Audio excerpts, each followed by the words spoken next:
Hello বন্ধুরা, তোমরা সবাই কেমন আছো? আজকে আমি একটা নতুন ব্লগ নিয়ে চলে এসেছি। তো ব্লগের শুরুতেই দেখতে পাচ্ছ দক্ষিণেশ্বর মন্দিরে যাওয়ার উদ্দেশ্যে আমি এসেছি। তো আজকে একটা দক্ষিণেশ্বর এখানে একটা কাজও ছিল, তো কাজটা মিটিয়ে তো ভাবলাম এসেছি যখন চলো মায়ের মন্দিরটা দর্শন করে যাই। তো স্টেশনে নেমে গেছি, এপাশে মেট্রো ছিল, এই পাশে হচ্ছে রেল স্টেশনটা। আর মন্দিরের সামনে চলে এসেছি, কিন্তু গেট খোলেনি। 4টের আগে গেট খোলে না, তবে এটা জানতাম না। তো বহু মানুষ এখানে অধীর আগ্রহে দাঁড়িয়ে রয়েছে।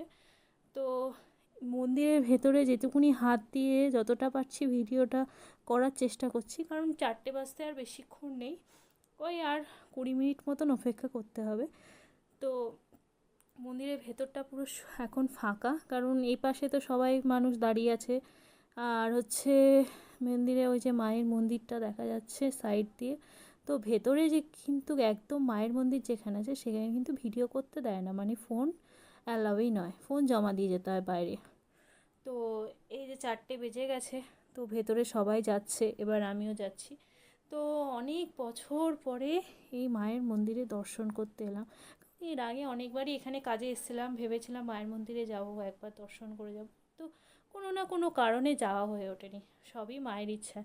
তো আজকে দেখলাম একটু হাতে সময়ও আছে, তো কাজও শেষ হয়েছে, তাই জন্য মায়ের এই মন্দিরে দর্শন করে গেলাম।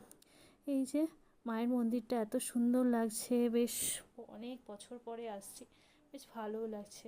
তো এই যে রামকৃষ্ণ পরমহংসদেবের একটা খুব সুন্দর এখানে ছবি। এই যে মায়ের মন্দিরটা এখান থেকে দেখা যাচ্ছে, আর এই যে মাঝের একটা জায়গা আছে, এখানটা আবার পুকুর আছে ছোট একটা, আর ওই পাশটা মায়ের মন্দিরটা।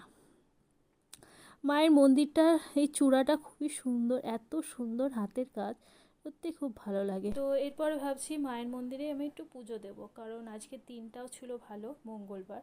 তো মঙ্গলবারে আমি অ্যাকচুয়ালি নিরামিষ খাই, বাবা বজরংবলীর পুজো করি, তো সেই জন্য। তো মায়ের ইচ্ছাতে যখন এসেই গেছি, তো এবার আমি পুজো দেবো, কারণ আবার কবে আসা হবে না আসা হবে। তোমরাও এর মধ্যে কিন্তু একবার পারলে দক্ষিণেশ্বর মায়ের মন্দিরটা ঘুরে যেতে পারো, কারণ এখানে অনেক কিছু হয়তো নিয়ম পরিবর্তন হয়েছে, কিন্তু মায়ের মন্দিরে সব কিছু শুভ কাজে এবং মায়ের সব কিছু আশীর্বাদ নিয়ে শুরু করাটাই ভালো। আর মায়ের মন্দিরে আমি ছোট থেকে আসছি এবং দেখেও আসছি, সত্যি মায়ের মন্দির খুবই জাগ্রত। এবং দেখা হচ্ছে একটা পরের ব্লগে, আজ এই অবধি থাক। Thanks for watching. ভালো লাগলে একটা লাইক কমেন্ট করো। Bye bye.